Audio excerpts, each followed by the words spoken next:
वर राम चंद्र जी की जय।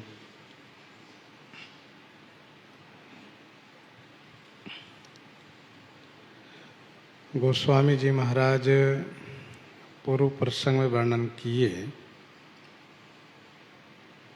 श्री अयोध्या जी में सभी नर नारी भगवान श्री रामचंद्र जी के गुणगान कर रहे हैं तथा जहाँ बैठते हैं वहाँ एक दूसरे को यही सिखावन दे रहे हैं। भजहु प्रणत प्रतिपालक राम ही। जो शरणागत को पालन करने वाले हैं उन्हें श्री राम जी को भजन करिए।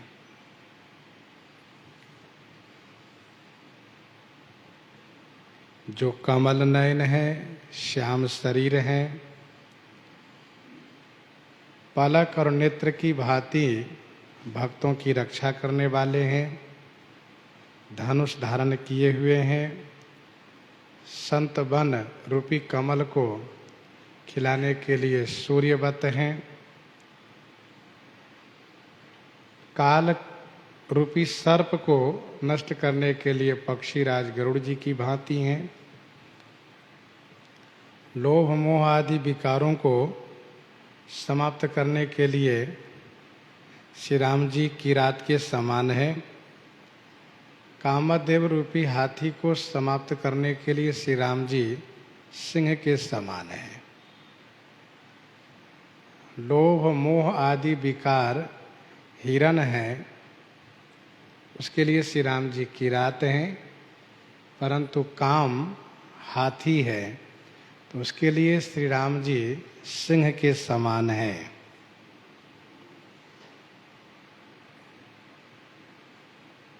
जनक सुता समेत रघुबीर ही, कसन भजहु भंजन भव भीरहि। जनक सुता समेत रघुबीर ही, कसन भजहु भंजन भव भीरहि। श्री जनक सुता के सहित रघुकुल भूषण श्री राम जी को क्यों नहीं भजन करते हो? जो भव भीरहि भंजन, भव भीरहि माने संसार के भय को। संसार का भय है क्या? तो वह है आवागमन का चक्कर, जन्म मरण। इस आवागमन को ही समाप्त कर देने वाले हैं, क्यों नहीं भजते हो?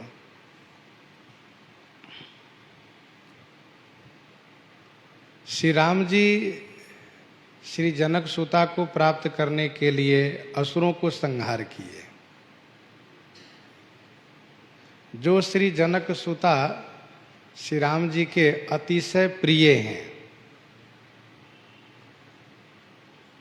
इसीलिए उन श्री सीता जी के साथ, जो श्री राम जी के अतिशय प्रिय हैं, उन प्रिय के साथ प्रियतम का भजन करो।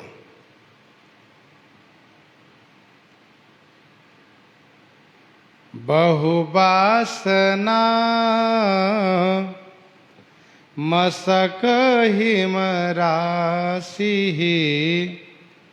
सदा एक रस अज अविनाशी। बहुवासना मसक हिम राशि, सदा एक रस अज अविनाशी। बहुवासना मसक हिम राशि, बहुत सी जो वासनाएं हैं वह मशक के समान है। उसको नाश करने के लिए श्री राम जी हिम राशि माने पाला के समूह है। सदा एक रस अज अविनाशी ही, सदा माने हमेशा, एक रस रहने वाले हैं, अजन्मा हैं और अविनाशी हैं। बहुवासना मशक हिम राशि,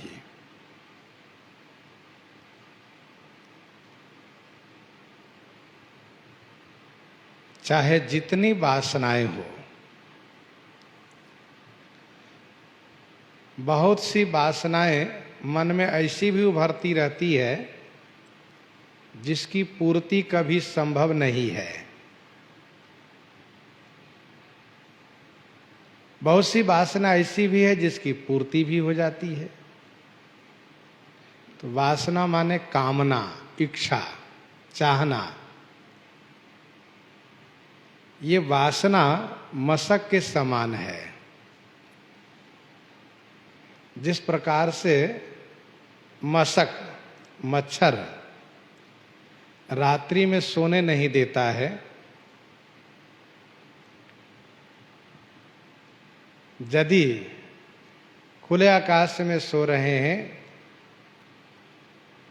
और मच्छरदानी आदि का प्रयोग नहीं कर रहे हैं, तो फिर ये मशक सोने नहीं देते। अर्थात बिस्तर पर लेटे तो रहते हैं लेकिन चैन से सो नहीं सकते। वैसे ही ये जो वासना होती है ना, यह मनुष्यों को चैन से आराम नहीं करने देती है। एक की पूर्ति हुई तो दो वासना हुई, दो की पूर्ति हुई तो चार वासना हुई, चार की पूर्ति हुई तो 8 वासना हुई। मतलब एक की पूर्ति पर वासना दुगुनी बढ़ती है। वासना के कारण मनुष्य को चैन नहीं मिलता है। लेकिन ये मशक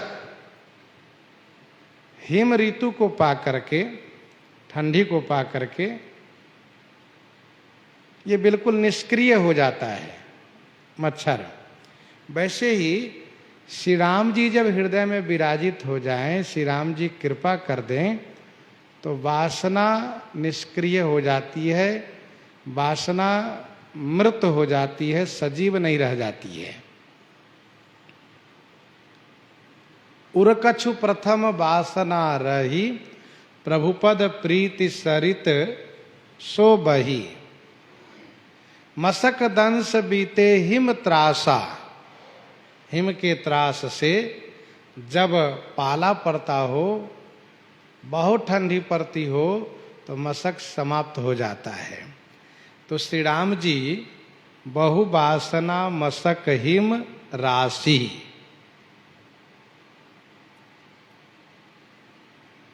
वासना का 2 रूप है। एक तो स्थूल रूप है। स्थूल रूप क्या है? तो वह है घर है तथा जमीन है, स्त्री है, संतान है, जो स्वाभाविक रूप से यह वासना सबके मन में हुआ करती है। यह स्थूल वासना है।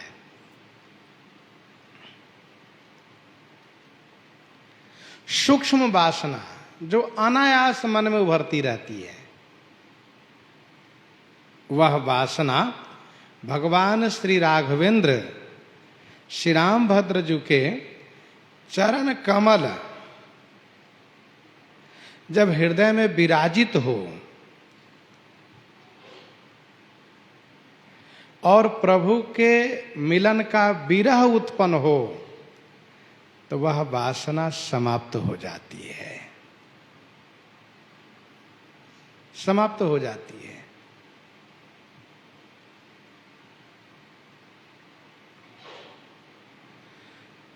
सदा एक रस अज अविनाशी ही। सदा माने हमेशा एक रस रहते हैं।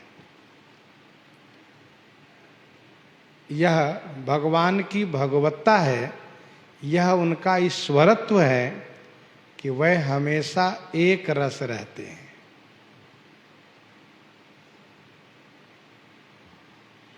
स्वाभाविक रूप से घटना बढ़ना उनमें नहीं होता है, कम ज्यादा नहीं, एक रस रहते हैं। अज माने अजन्मा है, उनका जन्म नहीं होता, और अविनाशी हैं जिससे उनका मरण नहीं होता है। फिर उनका आविर्भाव होता है और तिरोभाव होता है। वे प्रकट होते हैं और अंतर्ध्यान हो जाते हैं। वे प्रकट होते हैं और अंतर्ध्यान हो जाते हैं। तो इस प्रकार से भगवान सदा एक रस अज अविनाशी ही, अजन्मा है, अविनाशी है। भैया हो, उन श्री राम जी को भजन करो जो सदा एक रस अज अविनाशी ही हैं। और मुनि रंजन भंजन मही भारही, तुलसीदास के प्रभु ही उदारही। मुनि रंजन भंजन मही भारही। मुनि रंजन, मुनियों को रंजन माने आनंदित करने वाले हैं। मही भारही भंजन, मही भारही माने भूभार को भंजन करने वाले, नाश करने वाले हैं। तुलसीदास के प्रभु ही उदारही। श्री गोस्वामी तुलसीदास जी अपने लिए कहते हैं, मुझ तुलसीदास के लिए प्रभु उदार हैं। अथवा अयोध्या जी के पुरजन कहते हैं आपस में, भैया हो, ये श्री तुलसीदास के उदार प्रभु हैं।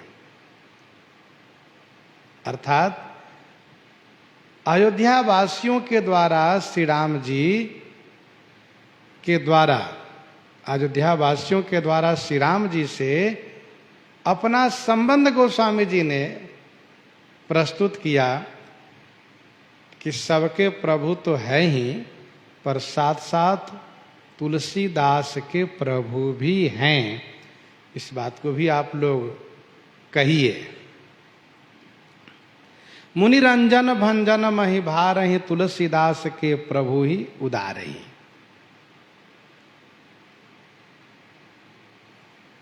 गोस्वामी जी अपना नाता अयोध्या वासियों से दर्शाते हैं कि हमारा नाता है आपसे। देखिए, आपके प्रिय परिजन भी कह रहे हैं कि तुलसीदास के प्रभु ही उदार हैं।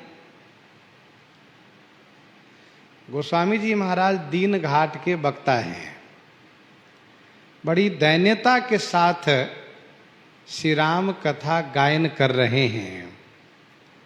अवसर पा करके श्री राम जी के प्रियजनों से अपने बारे में कहवाते हैं कि आप कह दीजिए, हम आपका बहुत बड़ा एहसान मानेंगे, आप कृपा करके कह दीजिए। तो तुलसीदास के प्रभु ही उदारही। मुनि रंजन, मुनि को आनंद देने के लिए सबके आश्रमों में जाते हैं।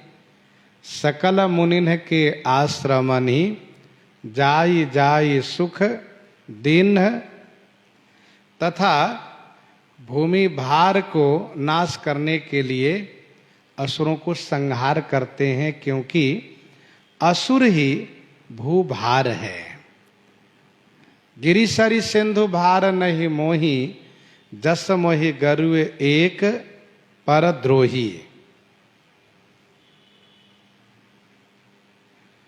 तो निशिचर ही न करो मही भुज उठाई पन किन्न, भूमि को असुरों से रहित कर दिए। मुनि रंजन भंजन मही भारे, मुनियों को रंजित करते हैं, आनंदित करते हैं और भूभार को हरण करते हैं।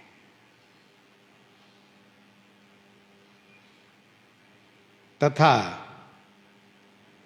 अपने भक्तों को कभी भी किसी चीज के लिए ना नहीं करते हैं। जन कहूं कछु अदेय नहीं मोरे, उदार उसे कहते हैं किसे, जो पात्र और अपात्र के विचार किए बिना सबकी इच्छा को पूर्ति करता हो, वही उदार कहलाता है।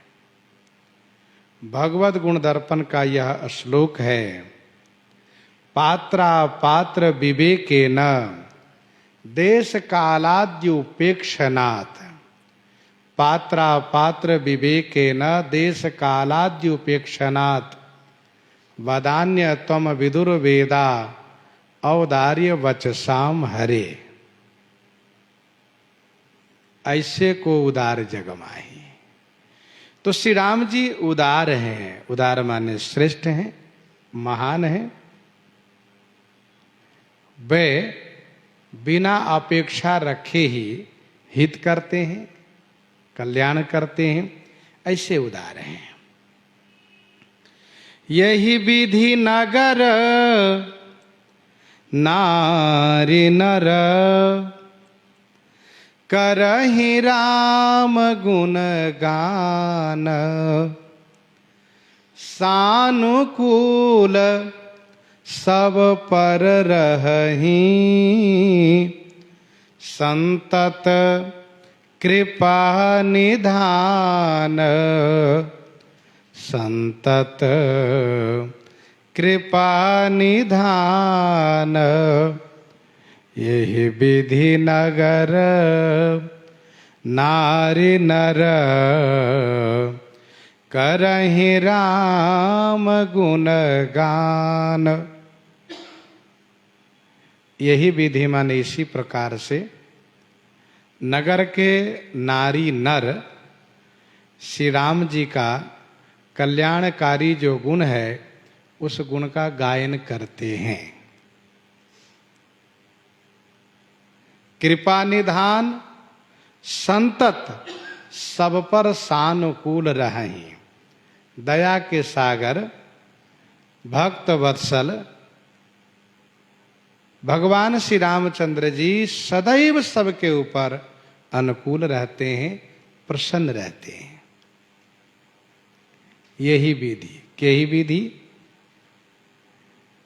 जहाँ तहाँ नर रघु पति गुण गावहीं, बैठी परस पर इहै सिखावहीं।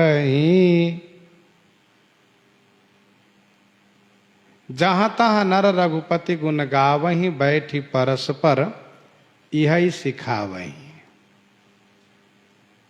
वहां से लेकर के यहाँ तक यही विधि नगर नारी नर करहि राम गुणगान। ध्यान दीजिएगा, भगवान श्री राम जी के समय में उनके पूर्वजन प्रजाजन इस प्रकार से गुणगान करते हैं और गुणगान करके दिव्य आनंद को अनुभव करते हैं, प्राप्त करते हैं। मानो गोस्वामी जी सिखावन दे रहे हैं कि आज वर्तमान में भी, इस वर्तमान कलयुग में भी यदि इस प्रकार से भगवान के गुण में अपना मन लगा दें, गायन श्रवण में, कथन श्रवण में, तो श्री राम राज्य के जैसा सुख उस व्यक्ति को अवश्य प्राप्त होगा। भरत राम रिपुदवन लखन के चरित सरित अनहवैया, भरत राम रिपुदवन लखन के चरित सरित अनहवैया, तुलसी तब के से अजहु जानिवे, रघुवर नगर बसैया। आज भी वह रघुवर नगर के बासिंदा है, ऐसा समझना चाहिए। यह सत्य है कि बाह्य प्रपंच से मन को हटा करके भगवान के गुणों में यदि मन लगाया जाए तो फिर वह सुख जो प्राप्त होगा उसको वही समझेगा। मम गुण ग्राम नाम रत, गत ममता मद मोह, ताकर सुख सोई जानई, परानंद संदोह। परानंद संदोह एक बहुत सुंदर संकेत है। जब इस प्रकार से श्री राम जी का गुणगान करेंगे तो श्री राम जी हमेशा अनुकूल रहेंगे। सानुकूल सब पर रहीं, संतत कृपा निधान। परस्पर का प्रेम है। भगवान श्री राम जी कहते हैं, अति प्रिय मोहि यहाँ के वासी, यहाँ के निवासी मुझे अतिशय प्रिय हैं। तो इन पूर्ववासियों से पूछिए कि आपको अतिशय प्रिय कौन है, तो वे कहते हैं कि हमारे लिए भी अतिशय प्रिय श्री राम जी ही हैं। कौशलपुरवासी नर नारी वृद्ध अरु बाल, प्राण होते प्रिय लागत, सब कह राम कृपाल। जब हमें श्री राम जी प्रिय लगेंगे तो श्री राम जी को हम भी प्रिय लगेंगे। संसार का नियम है। जब हम किसी को बहुत प्रेम करते हैं, हमें वह बहुत प्रिय लगते हैं, तो उनको भी हम बहुत प्रिय लगने लगते हैं। भक्ति मार्ग में अयोध्या वासियों का श्री राम जी से ऐसा ही संबंध है, प्रेम है आपस में। और आगे मानसकार कहते हैं, जब ते राम प्रताप खगेसा, उदित भयउ अति प्रबल दिनेसा। जब ते राम प्रताप खगेसा, उदित भयउ अति प्रबल दिनेसा। हे खगेसा, हे पक्षीराज, जब ते राम प्रताप रूपी अति प्रबल दिनेशा उदित भयउ। हे पक्षीराज, जब से भगवान श्री रामचंद्र जी के प्रताप रूपी अति प्रबल माने अति प्रचंड, अति प्रभावशाली, दिनेशा माने सूर्य उदित हुआ है। जब ते राम प्रताप खगेशा, उदित भयउ अति प्रबल दिनेशा।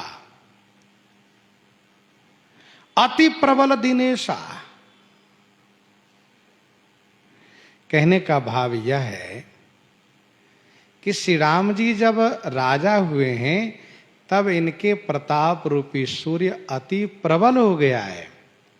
जब श्री राम जी छोटे थे, कुमार अवस्था में थे, किशोरावस्था में प्रवेश कर रहे थे, तब इनके प्रताप रूपी सूर्य बाल सूर्य था। उदित उदयगिरी मंच पर रघुबर बाल पतंग।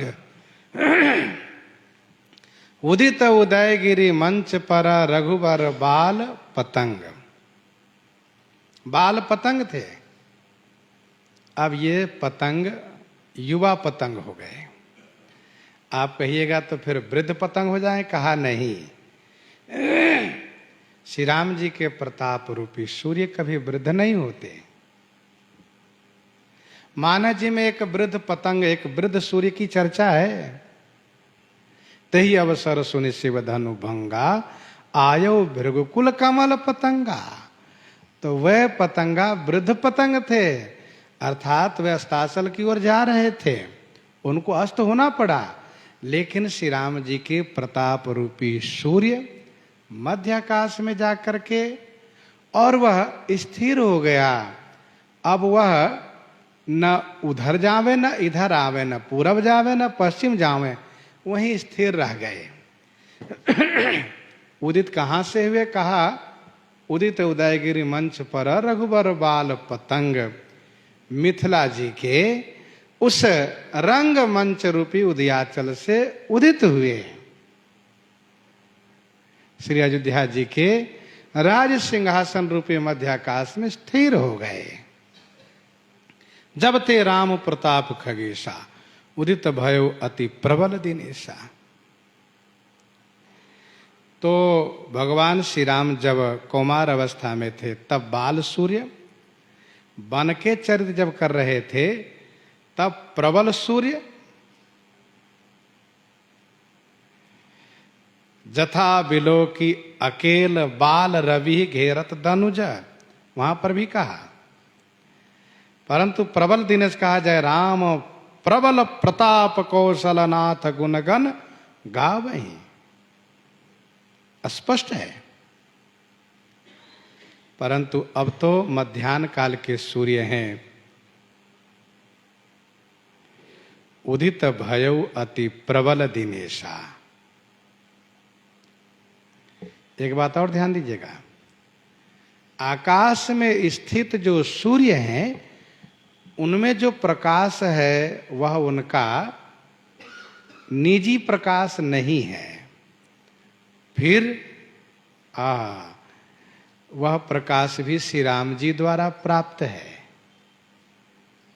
इस बात को श्री राम स्तव राज में मुनियों ने कहा। श्री राम स्तव राज में वर्णन है श्लोक संख्या 50 में, सूर्य मंडल मध्यस्थम। श्री राम स्तव राज श्लोक संख्या 50 में, सूर्य मंडल मध्यस्थम रामम सीता समन्वितम। हमारे श्री सीताराम जी सूर्य मंडल में विराजित हैं, इसीलिए सूर्य का इतना बड़ा प्रकाश है। इसीलिए भगवान भास्कर का दर्शन कीजिए तो समझिए कि श्री सीताराम जी का दर्शन हो रहा है। उदित भयो अति प्रबल दिनेशा।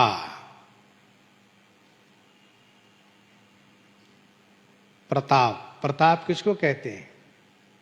एक संत ने कहा, जाकी कीरति नाम सुनी, जाकी कीरति नाम सुनी, होत शत्रुर ताप, जग डेरात सब आपुहि, कहिए तासु प्रताप। जाकी कीरति नाम सुनी होत शत्रुर ताप, जग डेरात सब आपुहि, कहिए तासु प्रताप। यही प्रताप है, जिनकी अनुपस्थिति में भी उनकी उपस्थिति की प्रतीति होती हो, यही प्रताप है। जो यहाँ नहीं है लेकिन लग रहा है कि यही है, जिनका भय हो, डर हो, वही प्रताप कहलाता है। पूरी प्रकाश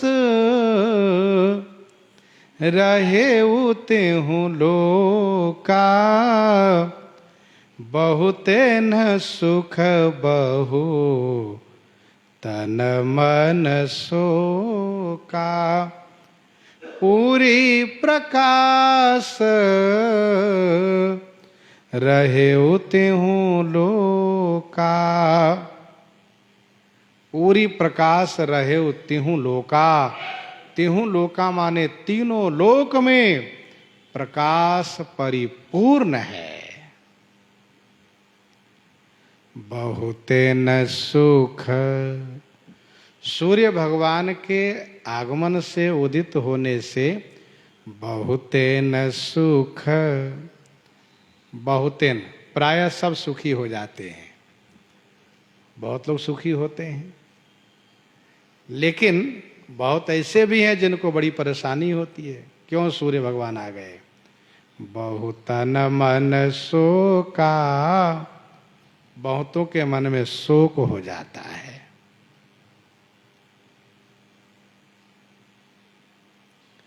पूरी प्रकाश रहे तिहु लोका, तीनों लोक में प्रकाश परिपूरित हो चुका है। सब जगह प्रकाश ही प्रकाश है। यह प्रकाश स्थिर हो चुका है। वैसे यह श्लोक श्री हनुमान नाटक का ही माना जाता है।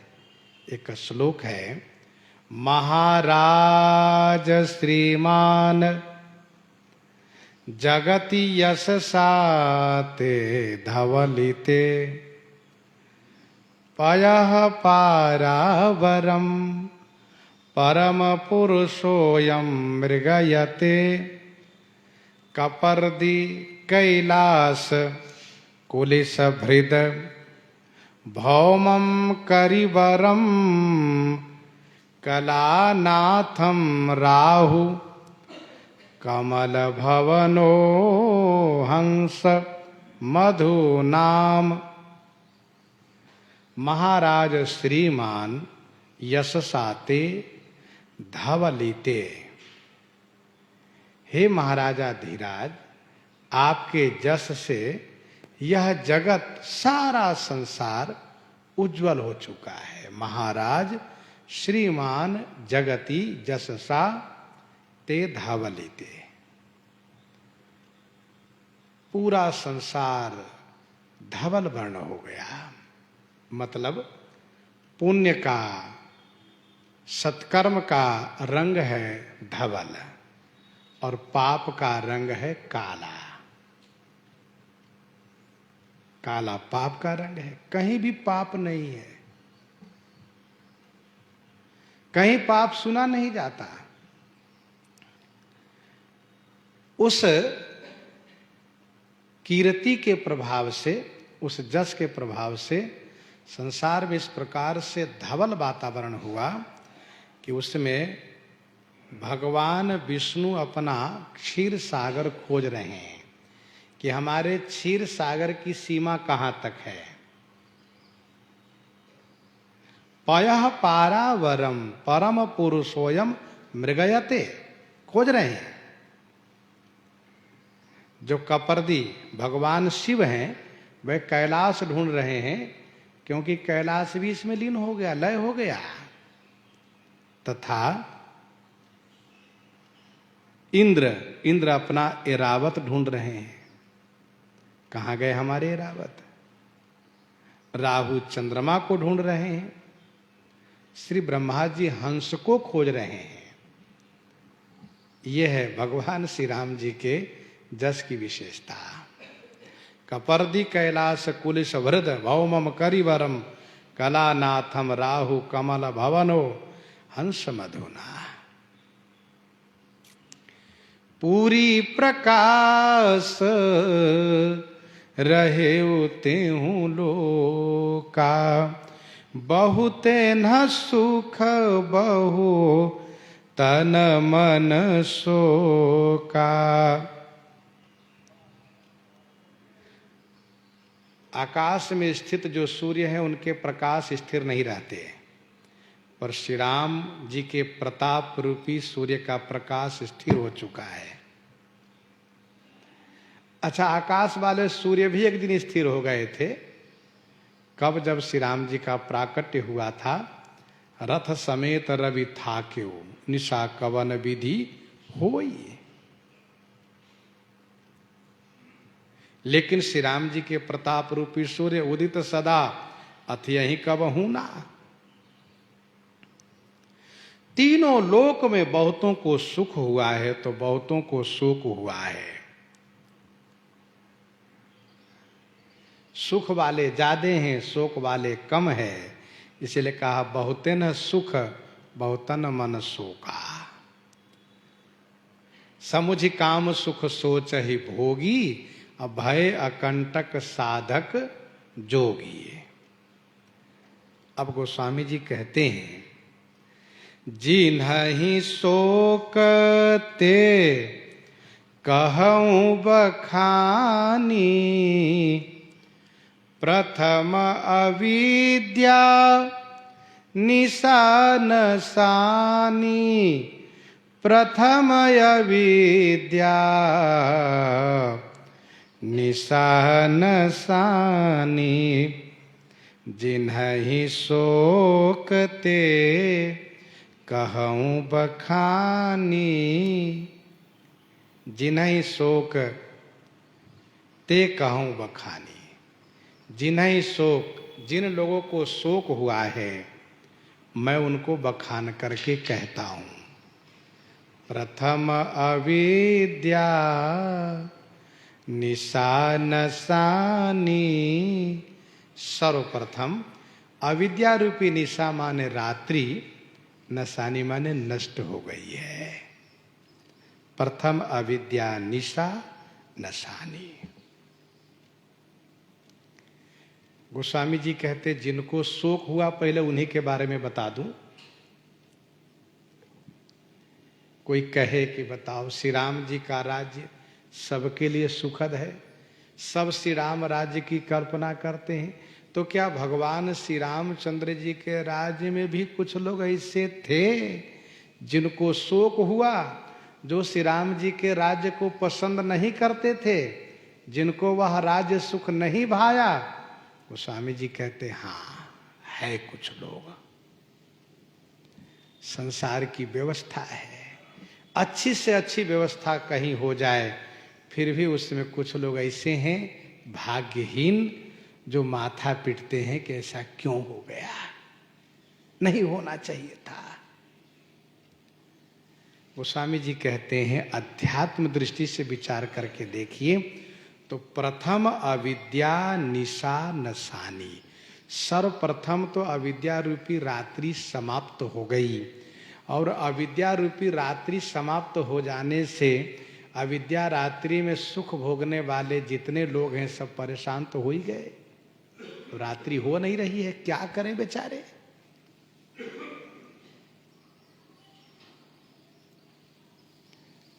ध्यान दीजिएगा, पहले विरोधी को जानना चाहिए, समझना चाहिए। इसीलिए पहले इनके बारे में कहा जा रहा है। दूसरा कारण यह है कि जो बुरे लोग हैं उसको पहले कह दो, अच्छे लोगों की बात बाद में करो, तो अच्छे लोगों में मन लग जाए और प्रसंग का समापन हो जाए। अब ऐसा नहीं कि अच्छे लोगों के बारे में कह लिए पहले, बुरे लोगों की चर्चा की और बात को समाप्त कर दिए, तो सुनने वाले के मन में फिर उन्हीं की बात गूंजती रहेगी। इसीलिए अच्छे प्रसंग पर कथा को, वक्तव्य को समापन करना चाहिए। तो पहले इन बुरे लोगों की बात कही जा रही है, फिर अच्छे लोगों की बात। तीसरी बात यह भी है कि जो इस तरह के लोग हैं उनके बारे में जान लेने से उसका प्रभाव कम पड़ता है। जाने ते छीजहि कछु पापी, जाने ते छीजहि कछु पापी, नाश न पावहि जन परितापी। जाने ते छीजहि कछु पापी, नाश न पावहि जन परितापी। अविद्या रूपी रात्रि समाप्त हो गई। प्रथम कहने का भाव यह है कि अविद्या कारण है, मोह आदि कार्य है। अविद्या कारण है, मोह आदि कार्य है। प्रबल अविद्या कर परिवारा, मोह आदि तम मिटई अपारा। पहले कारण का नाश, फिर कार्य का नाश कहेंगे। अविद्या कहने का भाव यह है कि एक माया विद्या भी है। तेहि कर भेद सुनहु तुम सो, तेहि कर भेद सुनहु तुम सो, विद्या अपर अविद्या दो, विद्या अपर अविद्या दो। एक दुष्ट अतिशय दुख रूपा, जा बस जीव परा भव कूपा। ये अविद्या है। ध्यान दीजिएगा, अविद्या ज्ञान को समाप्त कर देती है। जो अनित्य है उसमें नित्यता को भ्रम पैदा कर देती है अविद्या माया। असत्य में सत्य दिखा देती है, अनित्य में नित्य दिखा देती है, जो सही है उसको गलत दिखा देती है। ये उसकी विशेषता है। विद्या माया वैसा नहीं। विद्या माया वो है जो यथार्थ को ज्ञात कराती है। भगवान के भक्त को अविद्या नहीं लगती है, भगवान की प्रेरणा से उनको विद्या माया लगती है।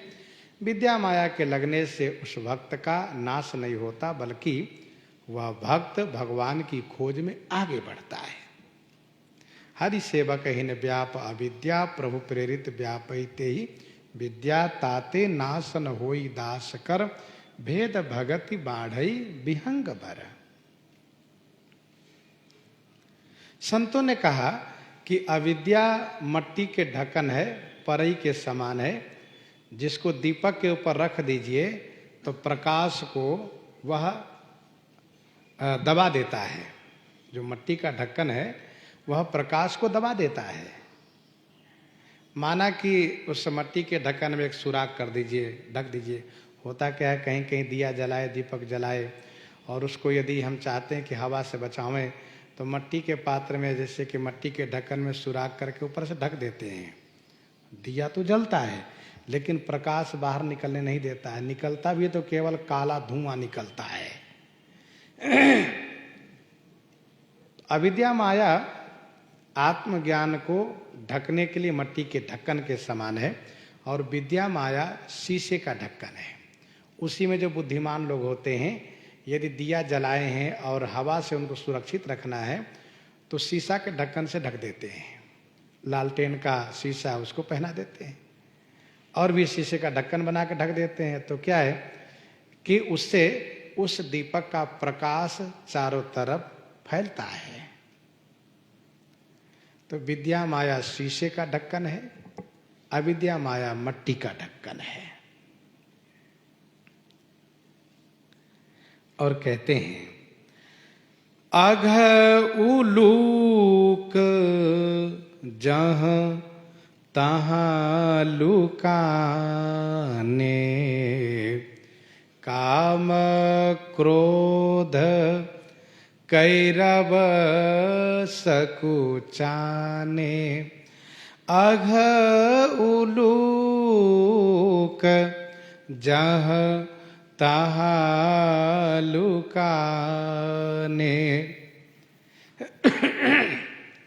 उल्लू रात्रि प्रिय है, उनको अंधकार प्रिय है। रात्रि उनके लिए सुखद है। दिन में बेचारे उल्लू छुप जाता है, जिससे कि लोग हमको देखे ना, ऐसी जगह छुपता है।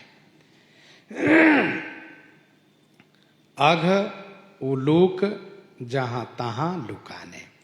अघ रूपी उल्लू जहां तहां छुप गए। काम क्रोध रूपी कैरव, कैरव माने कुमुद, ये बेचारे सकुचा गए, संपुचित हो गए, लज्जित हो गए। इस प्रकार से श्री राम जी के राज्य काल में है। आग को उल्लू कहा, क्यों? क्योंकि उल्लू को अंधकार प्रिय है, सुखदाई है। वैसे ही पाप को भी अंधकार सुखदाई है, इसलिए पाप उल्लू है। कोई इस प्रकार से गलत रास्ते पर जा रहे हो तो कहते हैं ये उल्लू है। उल्लू माने महामूर्ख है।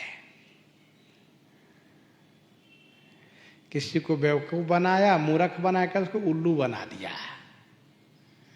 तो उल्लू का मतलब है ज्ञानहीन, प्रकाशहीन, मूर्ख। पाप उलूक निकर सुखकारी, अरण्यकांड में गोस्वामी जी ने लिखा, पाप उलूक निकर सुखकारी, नारी निविड़ रजनी अंधियारी। लुकाने कहने का भाव यह है कि प्रकाश को उल्लू नहीं देख सकता, इसलिए छुप जाता है। दिन में उल्लू नहीं दिखाई पड़ते हैं, वैसे श्री राम जी के राज्य में पाप नहीं दिखाई पड़ते हैं, कहीं भी पाप नहीं दिखाई देते। चारि उचरन धर्म जग माही, पूरी रहा सपने हूँ अघनाही। पाप का नामो निशाना नहीं है। और काम क्रोध कैरव सकुचाने, एक कैरव जो फूल है, कुमुद फूल, रात्रि में खिलता है, चंद्रमा को देखकर खिलता है, दिन में यह संपुटित हो जाता है। तो काम क्रोध कैरव सकुचाने, कहने का भाव यह है कि काम संकुचित हो गया, क्रोध भी लज्जित हो गया। क्यों? क्योंकि भगवान श्री राम जी के राज्य काल में एक नारी व्रत, एक नारी व्रत रत सब झारी, ते मन बच क्रम पति हितकारी। सभी पुरुष केवल अपनी पत्नी में अनुरक्त हैं, अपनी पत्नी को ही देखते हैं, और वैसे ही सभी नारी अपने पति में अनुरक्त है। ते मन वच क्रम पति हितकारी। इसलिए काम रूपी कुमुद बेचारा सकुचा गया। कहीं भी किसी के मन में गलत तरीके से काम भाव नहीं आता है। क्रोध सकुचा गया। क्रोध क्यों सकुचा गया? तो क्रोध इसलिए सकुचा गया क्योंकि श्री राम जी के राज्य काल में कोई किसी से विरोध नहीं करता है, कोई किसी से विरोध नहीं करता है। बैर न कर काहू सन कोई, राम प्रताप विषमता खोई। भगवान श्री राम जी के राज्य में न कोई कामी है और न कोई क्रोधी है। कोई किसी से क्रोध नहीं करता, अर्थात कोई किसी पर गलत दृष्टि से नहीं देखता और कोई किसी पर गुस्सा नहीं करता। सभी प्रेम पूर्वक मिलते हैं, राम सिया राम जय जय राम करते हैं, मस्ती में रहते हैं, प्रसन्न रहते हैं। ये श्री राम जी का राज्यकाल है। विविध कर्म गुण काल सुभाऊ, ये चकोर सुख लहि न काऊ। विविध कर्म गुण काल सुभाऊ, ये चकोर सुख लहि न काऊ। विविध कर्म गुण काल सुभाऊ, ये चकोर सुख लहि न काऊ। विविध माने अनेक, कर्म, गुण, काल और स्वभाव। ये क्या है? चकोर है। ये बेचारे चकोर कभी भी सुख नहीं पाते हैं। ये चकोर सुख लहि न काऊ। चकोर को रात्रि प्रिय है, चंद्र किरण से ये मस्त हो जाते हैं। लेकिन श्री राम जी के राज्यकाल में चकोर को सुख नहीं मिल रहा है, उल्लू को सुख नहीं मिल रहा है। विविध कर्म गुण काल स्वभाव, ये काल कर्म गुण स्वभाव की विशेषता है कि सबको प्रभावित किए रहते हैं। ये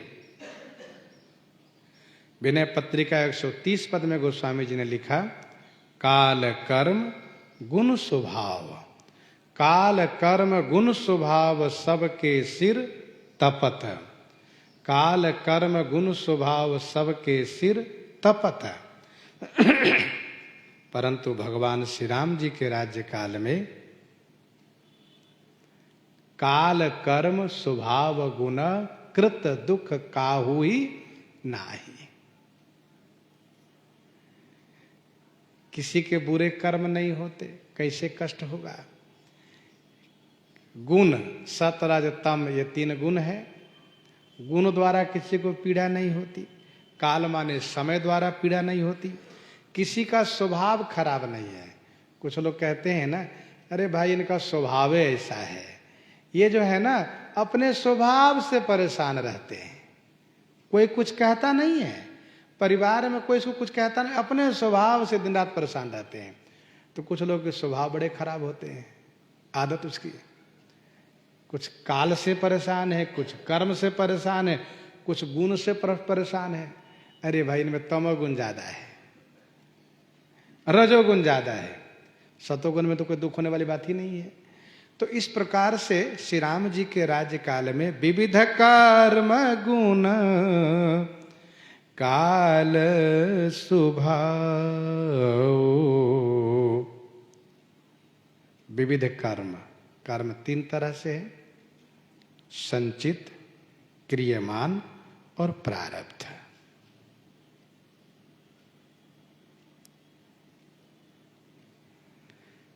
संचित कर्म है, प्रारब्ध कर्म है, क्रियमान कर्म है।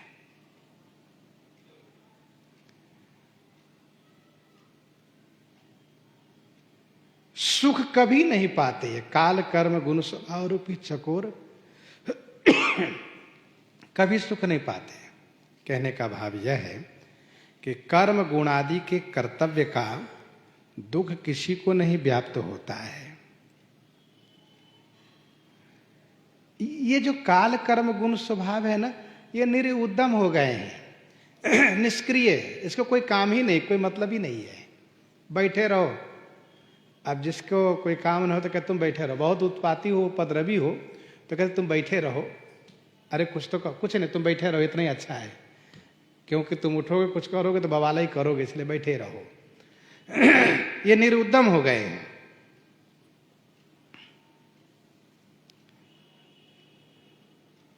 काल कर्म गुण स्वभाव सबके सिर तपत, राम नाम महिमा की चर्चा चले चपत। ये विनय 130 में है, गोस्वामी जी ने लिखा है।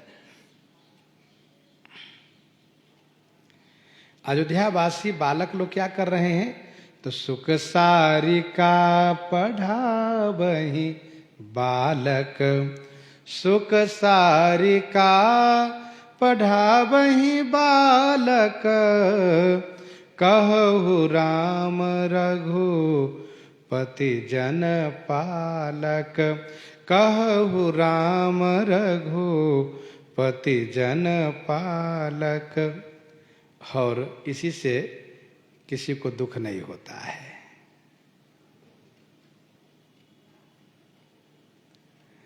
जब जीव इन चारों के चक्कर में पड़े हो, काल कर्म गुण स्वभाव, तो उसकी यात्रा संसार में होती है। आकर 4,84,00,000 जोनि भ्रमत यह जीव अविनाशी, आकर 4,84,00,000 जोनि भ्रमत यह जीव अविनाशी, फिरत सदा माया कर प्रेरा, काल कर्म स्वभाव गुण घेरा।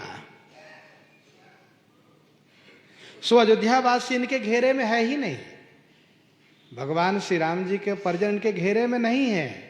कहाँ है, कहा उमा अवधवासी नर नारी कृतारथ रूप, ब्रह्म सच्चिदानंद घन रघुनायक जहाँ भूप।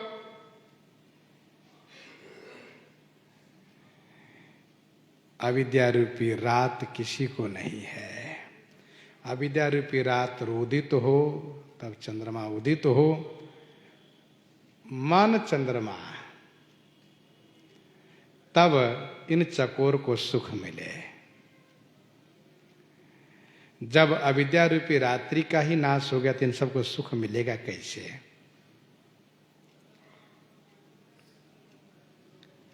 और मत सरमान मोह मद चोरा, मत सरमान मोह मद चोरा, इन्ह करहु नर न कवनी होरा। इन्ह करहु नर न कवनी होरा। मत्सर, मत्सर माने ईर्ष्या, मान माने अभिमान, मोह, मद